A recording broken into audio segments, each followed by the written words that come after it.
Alrighty, everybody, welcome once again to another episode of Live Chat with Adam. I am he is I, and I am here just for you, and I am your dog trainer.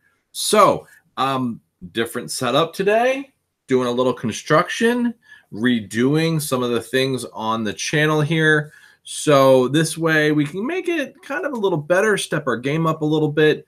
So this was the actual place you would see I would actually shoot from, and I basically just flipped it. So the table behind me that you normally would see, now I'm actually have the computers on there. I have the second screen set up. So we are back in action like we were before. It looks like the computer's lagging a little bit, so that's okay though. So who do we got today? Today, Sharice is here, Erica's here. Let me know if you guys can hear me okay. And that's about it. Yeah. So we're going to be talking a little bit about, dogs and rehoming dogs and what you can do in a situation where you're kind of stuck and you're not sure what to do when it comes to having a second dog, or you need to get rid of a dog, or friends ask you to take a dog. Because that happens to me quite often. And it actually happened to me today. And I just wanted to bring it up to you guys and see what your thoughts are. If this is your first time, please go ahead, smash that subscribe button you see down there.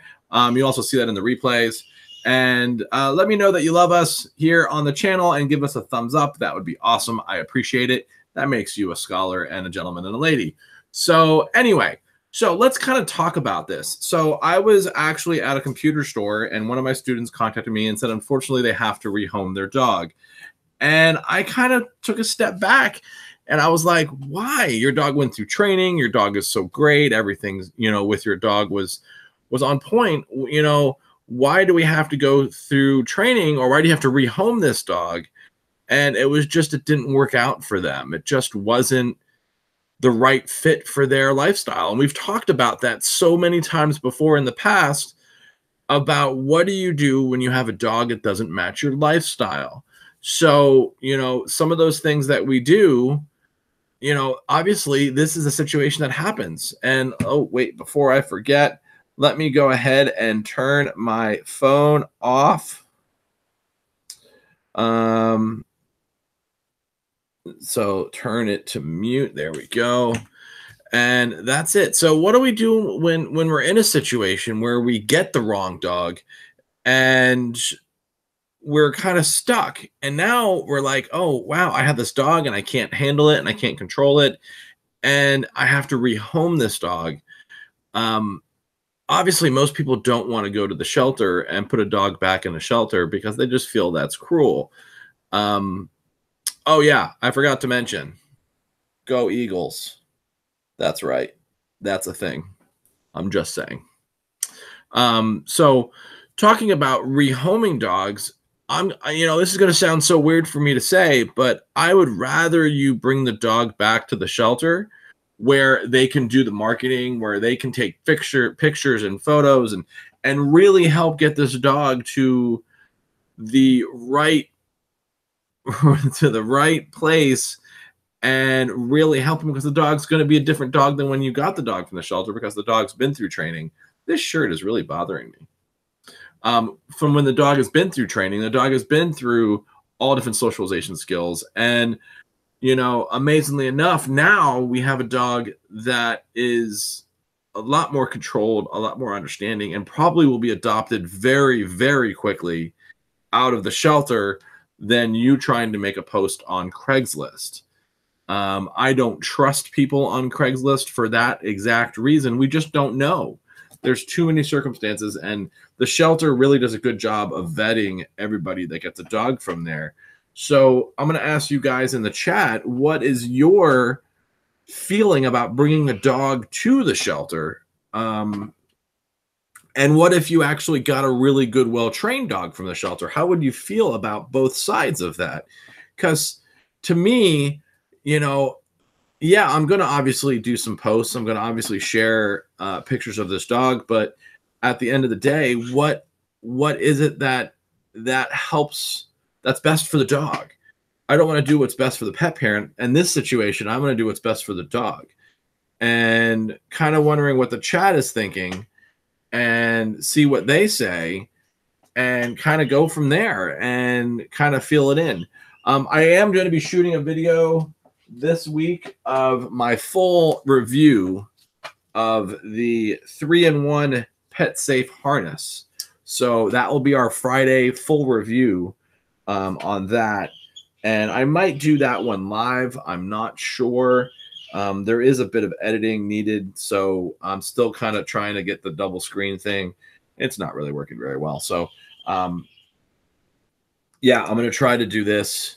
And you know, so Erica says in the chat she agrees. What do you agree with, Erica?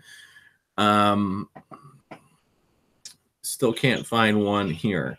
Oh, the harness or a shelter? What is it? And it's kind of cool that I have 2 computers actually running instead of a monitor, because now I can just easily type over here and not worry about anything on that screen. And this can just be used for the YouTube studio stuff. So, you know, oh, the harness. Yeah, the harness is fantastic. But I don't want to give everything away. There are some negatives to that harness, but we'll dive into that on Friday. So, you know, in the chat, what are your thoughts about bringing a dog to a shelter? You know, yeah, that's kind of a thing. So what is your opinion? I feel that if you have a dog and the dog is kind of not doing what you need it to do and doesn't fit your lifestyle, the best thing to do is to find someone that it does. And the best way to do that is, you know, bring a dog to a professional and let them rehome it. So, you know, at the end of the day, that's what I feel. Let's see. Chris says, it kind of upsets me. It kind of to bring a dog to a shelter. Yeah, of course. I mean, yeah, it upsets me too. But at the end of the day, is that, and we're not talking about any dog that's mean or any dog that's done anything negative. It's just the dog doesn't match your lifestyle. And I get why people are going to be like, Adam, why are you saying bring dogs to shelter? That's not what I'm implying. I'm implying that you should bring dogs to shelters if the dog doesn't match your lifestyle. So let's use a great example. If you're an 85-year-old lady or a young man and you get an Aussie and the Australian Shepherd is literally running you out of house and home, and you don't have the time, the energy, or anything to burn off this dog's energy and their instinctual behaviors to really help you, is that the right thing to do, or is it the wrong thing to do? I don't know. So you guys in the chat, it would hurt, but I agree. I would take the dog back. Yeah, I mean, I would too. You know, the shelter has good people that evaluate the dogs just as much as anybody else. So they can evaluate this dog as a good dog and great with whatever dynamic it needs to be great with, and then market it exactly to that kind of dynamic family that they need. So like if you have, oh, Erica, you're fine. I hope you feel better. I have your climb still sitting over there. Actually, it's now down there. And let's see. Cherie says, right, that's why it makes me mad that shelters should say, no, this dog is not right for you. Oh, yeah, I totally agree with you. I think a shelter should be a little bit more stringent and say, hey, you know what? You should not get this dog. It doesn't match your lifestyle. And I wish they would. That's a very good point. Part of it starts at that point, not so much starting at us having to return it. It's they should say, this doesn't match you. And Floyd's going nuts. Are you done? Yeah? Okay, he's done. Yeah. So, I mean, I have to agree with you. I do. I feel that the best thing to do is the first line of protection for not just the pet parent, but for the dog itself, is to say, hey, this dog doesn't match your lifestyle. The problem is the shelters are never going to do that, you know, and because they want to open up space to make more room for other animals that need space to come in. So they kind of are a double-edged swords from their perspective. Um, from their perspective, they're really in in a hard situation. People need to totally be open and be real about their their lifestyle. Yeah. Um, it's really hard for some people to get a hold of, hey, I'm a lazy butt. I sit around all day. I play on YouTube. I play on the computer. I do editing. I don't get out and walk 10 miles a day. So probably an Australian Shepherd is not the right dog for me.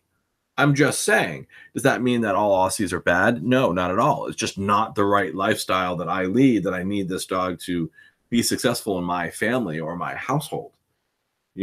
What I need to be successful in my household is a dog that is maybe a little bit older, maybe a little bit more kind of laid back, maybe one that doesn't chase Mr. Pickles everywhere because he likes to run around the house like an idiot, because that's what he's doing right now. Yeah, that's exactly what he's doing. So, it kind of all makes sense. It really does. So what are we going to use? I don't know. That's what you need to figure out. And Charisse is 100% correct that you have to sit back and find the right dog for your lifestyle. And if you're not willing to take that step and you're not willing to say, hey, this isn't the right dog for me, I shouldn't adopt it. Don't get that dog. Just don't get it. Honestly, that's kind of a big thing to me. And I deal with it as a dog trainer. I deal with that all the time. I deal with students that come to class that say, hey, I got this dog and he's a fantastic dog, but I don't know how to handle it. And you come with a Bouvier and it's a gorgeous dog, but that dog needs to be with someone much more experienced and someone's first-time dog owner. That's not the proper situation. That's not going to help anybody, period. Bouviers tend to be semi-aggressive. They tend to be very dominant. They tend to be very controlling, and they need a high amount of energy to be burned every day. So that's not the right dog for you. It's not the right dog for me. It's not the right dog for a lot of people. So that's what we're talking about, is what's the right dog for you. It turned out that unfortunately this family, the dog wasn't the right mix, and the dog shed a little bit, and that was one of the issues. So then I would recommend them getting a dog that's not a shedding dog. And there goes Pickles again. That is not a shedding dog, or a dog that doesn't shed, period. And maybe a smaller breed is a little bit easier to handle. Maybe an older dog that would be a better lifestyle fit for this family. They have 2 young children, so I'm sure the mom is run ragged with the kids. And now we have a dog that we're adding to the mix. I don't know. I don't know. And I do apologize for the whole studio thing. I kind of threw this together because I was kind of sick of the other monitor not working. And so I had to obviously do my Eagles thing. And, so I did build all this. This was actually a closet that's here in this room. And now it's going to become a closet again. I think I'm just going to redo the entire studio. And so, yeah.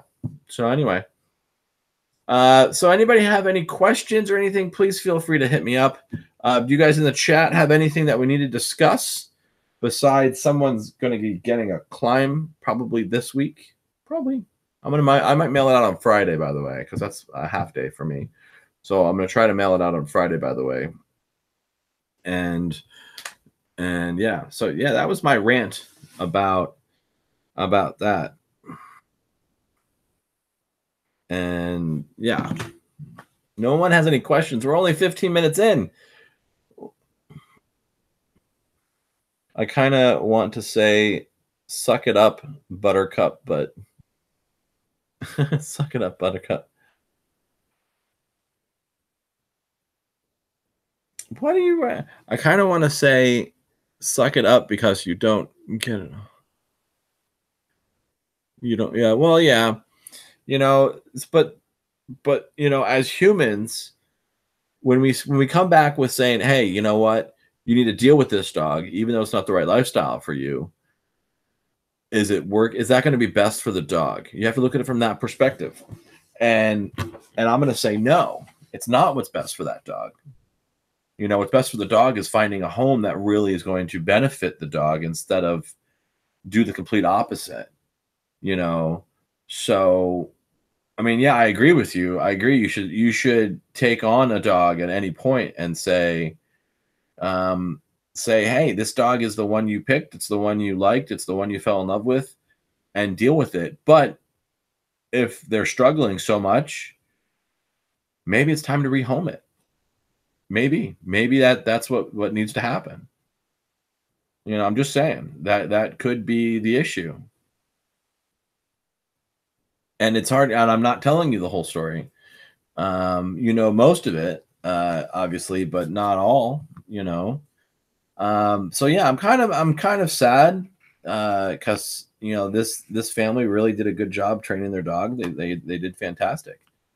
But what can we do going forward? We can only just try to educate others on helping them pick.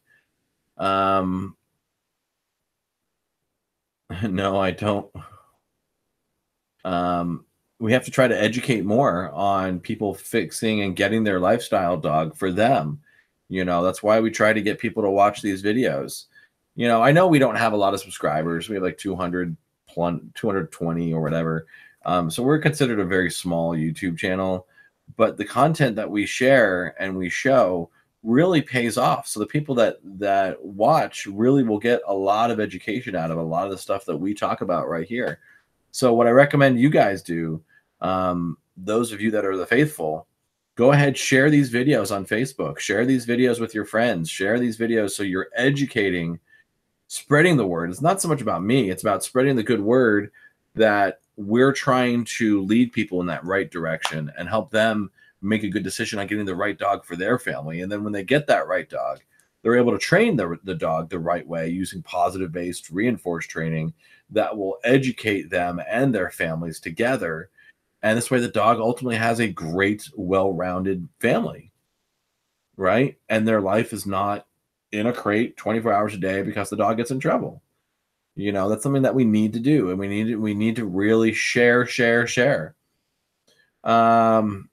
Yeah, I do wish more people watch these videos, but the people that do watch them, they do learn a lot. And that's why I continue. That's why this is the year. 2018 is the year of YouTube. And that's why we're going to upgrade the studio. We're going to upgrade the computer. We're going to upgrade the lighting. And we're going to upgrade everything. Maybe not my microphone, because I do like my microphone. This is my fantastic mic. I love my microphone. But we really are going to I'm going to need your help to share these videos. So this way people subscribe and they get the proper information. All right. So if everyone watches and they get 2 people to subscribe to this channel, we're talking about, we're going to go from 200 to a very quick 500 by the end of February. That's kind of the thing. I would like to be at 500 subscribers by the end of February. Now, obviously, that's a stretch, and I'm probably not even going to get close to that. Maybe I'll hit 300, but we'll see. Let's go for it, and let's see what we can do. All right, I'm going to sign off a little early tonight. I have chicken cooking, and I will see you guys next Tuesday night for a live chat with Adam. This will be all different. Oh my gosh, it'll be different. So I have a week to upgrade, and yeah, I will see you guys next time. Please also don't forget, smash that subscribe button right down there. And also don't forget to share and thumbs up these videos. So, it kind of helps share the masses. The more you guys do that, the better we get ranking on YouTube, which means we get shown more often. All right. Not always the big channel is the one that everyone sees. It's the small channels too. So I will see you guys next time, 8 o'clock Eastern Standard Time. And everyone have a great week. Pieces, juices, or whatever. I just messed that all up. Deuces.